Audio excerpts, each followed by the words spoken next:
Hey everybody, big welcome back. Today I've got the pleasure of being at Andrew's place and we are looking at his 350 gallon reef tank, mixed reef, absolutely beautiful. And it's actually closer to 700 with all the filtration and a few other tanks that are tied into it in the other room, which we will get to. But first I wanted to show you the main display and talk to Andrew about some of the stuff that's in here and about his experience in the hobby. So, Andrew, I guess let's just start with the biggest question, which is how long has this tank been set up? About 3.5 years. 3.5 years. And how, is that when you got into the hobby, or how long would you say you've been doing this? No, I've been doing saltwater tanks for close to 10. I had a 150 before this one, but I installed this about 3.5 years ago. It's a custom tank, 6 feet long, 3.5 feet deep, and 28 inches high. It is absolutely beautiful, without a doubt. Just getting a look at some of the stuff here. I was just commenting to Andrew about these. I've never seen these before in my life, but those are giant pallies. They are pretty cool. Everything in here actually is, though, so It's a mixed reef. I'm really into SPS right now, but I love the movement of the LPS. The Xenia, the soft corals, I've got some Gorgonians. Add some nice movement to the tank. I see that you've got a huge clam there. Yeah. Do you think that you would ever go bigger, or is this the end result for you? I thought my 150 was huge when I first installed it, so I quickly grew out of that one. I'd love to go bigger, I just don't have the space. Also, my wife tolerates the hobby right now, and I don't think You don't want to push too hard on that? Relationship would survive a bigger tank, or even a second tank. Well, it is absolutely stunning. I know you could never put a dollar figure on it, but for people that wonder what is approximately the value of something like this? Well, the value to the hobbyist is priceless, obviously, to you. Replacement, God, I don't know how much. The tank itself cost about $3 grand, $3.5 grand. All of the equipment, I've never tried to quantify it. I don't know. Tens of thousands, anyway. Yeah, it definitely would be. We insured ours through our insurance for I think $8,000 was what they top out the value at, and only in certain circumstances will they pay up. Yeah. If somebody steals it, but I don't think that'll happen. I don't think your tank's going to get stolen either. So this actually, I bought a 300 deep dimension Marineland stock tank. And then I realized I wasn't able to get it down into the basement, so I sold that through the same retailer that I bought it from. And John, out at North American Fish Breeders in Scarborough, came and actually built this tank in my basement. Excellent. So this will never leave in one piece? No. Well, I guess it can, but you're going to have to knock down some walls to do it. Yeah. Certainly, I don't plan to. No, I bought some equipment, some lighting off a fellow that had to smash his. He had it custom built. Maybe it was by North American as well, but he had it custom built. And when he got out of the hobby, they had to smash it. And I think you want to cry watching that kind of money going into pieces on the floor. It's a 3/4 inch Starfire glass on all sides. It's got a coast to coast on the right hand side external overflow, which is one of the things I was able to do when I went away from the stock tank. So I don't have any of that, any of the overflows in the tank itself, which is really nice. It gives me a lot of room for my corals. That's I'm fortunate. I have the same thing, and I don't think I could never go back to an internal overflow. Yeah, we'll take a look at that. I'll get you to, in a second here, pop up the cover, and we'll take a look at your lighting and the filtration system. Yeah. So. Is it on? Yep. So I started the hobby with metal halides, but when I went to this size tank and SPS, for a number of reasons, I really like the look of the T5. So I've got 3 fixtures here, all ATI fixtures, 2 new and 2 used and 1 new, 24 bolts in total. So it's a lot of light, a fair bit of heat, but I really like the way my corals grow. It's one of those things that in talking, we're seeing your tank and talking to Greg and some of the tanks that he maintains that have T5s on them. I was thinking like people really can't discount T5 lighting because you can't argue with the results from it. Yeah. The coral growth is amazing. I know a lot of people doubt the PAR on a deep tank, but you said this tank is how deep? 28 inches. 28 so it's inches. not that deep. But it's got a they're hitting obviously the whole tank very nicely. So let's how about we go take a look on the inside and see the other side. What makes this bad boy run? All right, here we are for the guts of the tank, which is a really cool fish room. I'm envious. I wish I could have a fish room, but not as of yet. So the very first tank that we're greeted with is this, which has been set up as an anemone tank. And if you want to explain to us why you have an anemone tank. That's something I've always wanted, and I don't want to put anemones in my display because they move and they sting and they kill. So I've always wanted an anemone tank with clownfish. I started out with 10, all from the same clutch, or brood, whatever they call it. And now these 3 have survived for over a year. So I don't think they're going anywhere.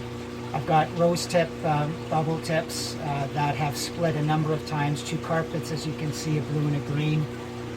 Hawaiian anemones, greens. I had a rittery, but I don't know where he's gone, a rittery. And I still haven't figured out, the bubbles are starting to come back, but I'm still a novice with the anemone care. So Mine, I'll tell you, because I do have the same anemones, and they come and go, the bubble tips. yeah. Sometimes they feel like being long tentacle, and then all of a sudden they'll switch to bubble for a couple of months. And I've tried Googling it, and maybe some viewers might chime in on it, but I've never found a definitive answer as to why. So it's possible that just one of those things that science can't explain. Yeah. And that's okay. They're still cool to look at and watch the clownfish in. I really love the carpet anemones too, watching them play in that. Yeah. And, It's amazing. They're really sticky, but the clownfish are not affected at all. Not at all.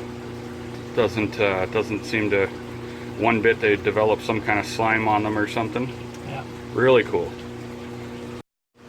All right, so now we're going to look at some more of the equipment in the room. I see that you've got a pinpoint meter. Oh, maybe it's not doing anything right now. It's actually not on. That's okay. It still looks cool.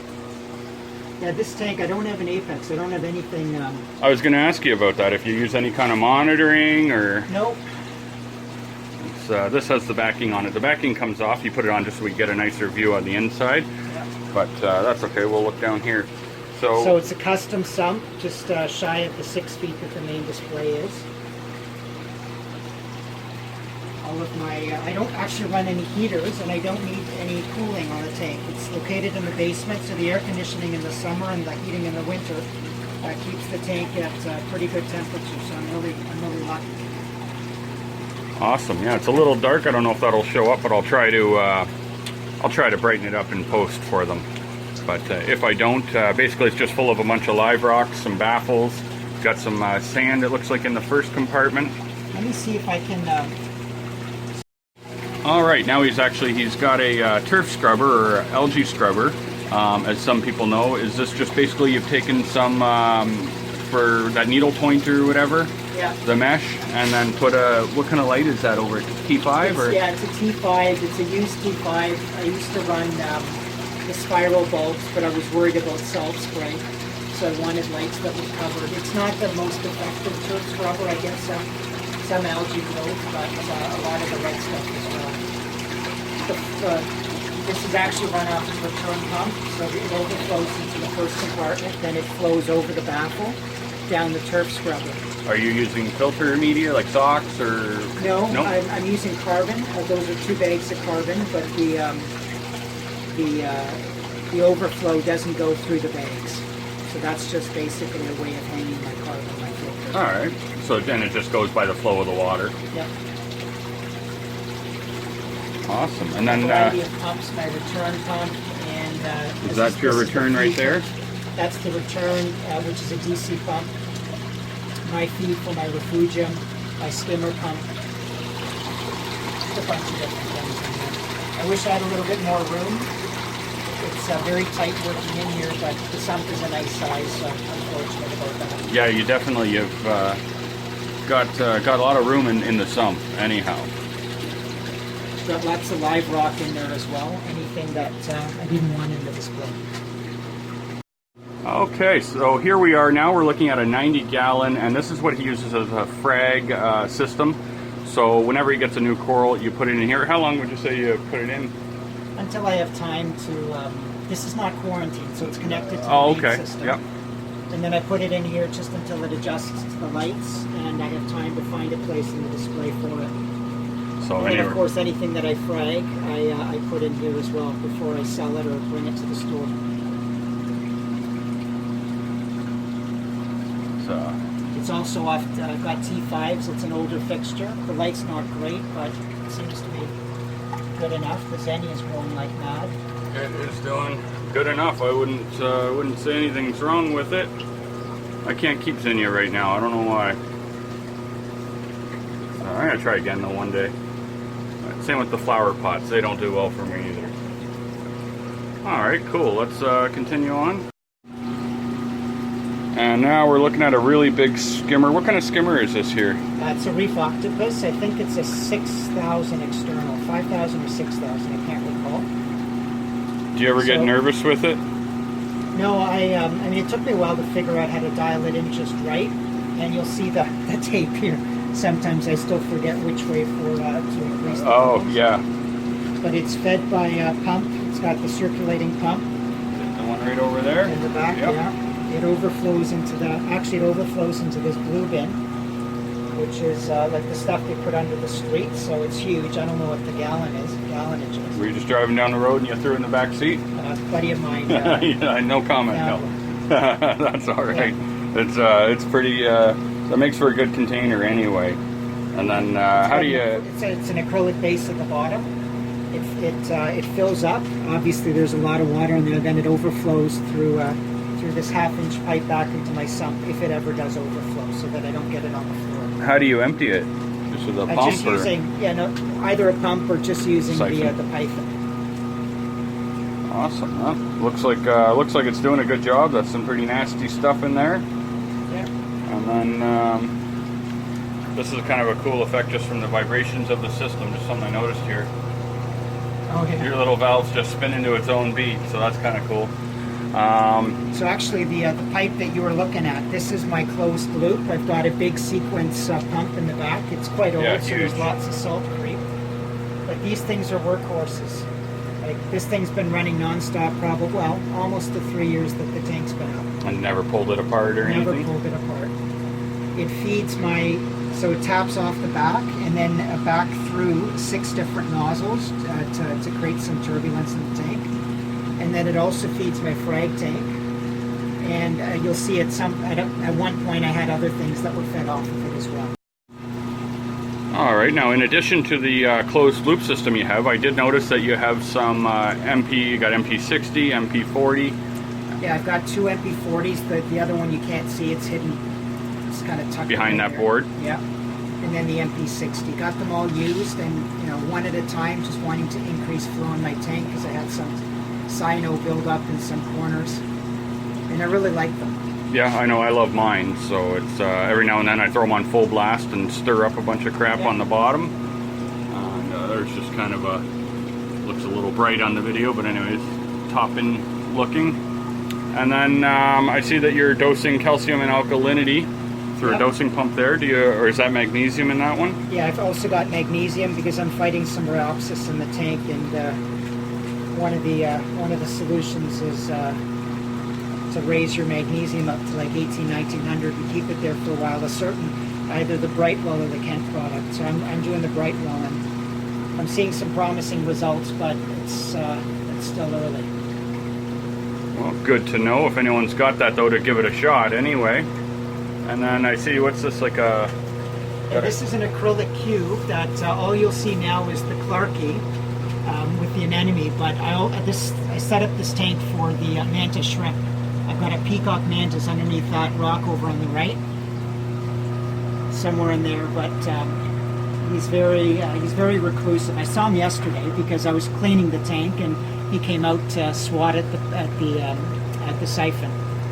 Yeah, they like to fight, right? Yep. But they get along well enough. I guess the fish is still a little too big for him. At some point, he might not be safe. Well, hopefully he's all right, but if not, I guess he'll probably make for a good snack.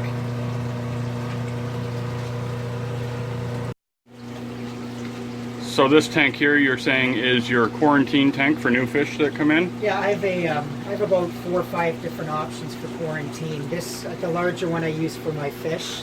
There's a wrasse in there that I bought last week. I don't know where he is right now. Obviously the tank's not the cleanest. I bring up the salinity, watch him for, I don't quarantine for the 6 or 7 weeks that people recommend. I'm not as worried about ick. I just want to make sure that they're eating properly and that the salinity's back is comparable to the tank. And then these 2 tanks, I'm actually, so on the right one, I've got some Bergia nudibranches, Aptasia eating nudibranches that I bought about a week ago. And I mean, you'll see, I don't know if you can see. I can try to zoom in on them here. There's one just to the right of the, yeah, right, that small thing right there. Just to the right of the magnet. Can't really get it to zoom in too well, but anyway, if you guys see that little fluffy thing there, that's one there, just a little baby one. And then in the other tank, the one in the middle, I'm growing Aptasias because obviously you need to keep them fed. And I read, actually online, I'd read that you're not supposed to put rocks in there because the amphipods, they actually eat the eggs of the nudibranches. Oh, okay. And trying to breed them. Yeah, so you don't want that. Put them in the tank once there's enough of them. Anyway, it's a bit of an experiment. I'm always experimenting with things. I see something neat. You can give it a shot? Hey, why not? Sometimes it works, sometimes it doesn't. That's cool. And here we have your water top off, which is, how big of a tank was that? Actually, I don't know. It's probably about 90 or something? 80, 90 gallons. Yeah. It's a custom tank that, again, John built to spec. A maxi jet pump pumps 3 times a day, a minute each time, and that seems to keep the water at the right level. I can't use an auto top off like a tons because my water level fluctuates so much with that big skimmer. Oh, okay. So I found that this is the best. I read it every 4 or 5 days to make sure that things are still going. To make Everything's programmed off of these world timers, which I find pretty reliable. Good stuff. Do you do generator backup in case something goes wrong, or? I do. Yeah, I've got a generator. Unfortunately, it's not hooked in automatically, so I do get. We've got a home alarm system that notifies me when the power goes off. Oh, then you can just get neighbor to run over or something. Perfect. Good thinking. Awesome. Well, maybe I'll take one last peek on the outside there, and yeah, I really appreciate coming out here. All right, now we're going to just hear from Andrew about some of the maintenance and levels in his tank. So if you want to tell people about stuff about it, that'd be awesome. Sure. So it's a large water volume, so it's easier to keep things stable. I try to keep my alkalinity at about between 9 and 10.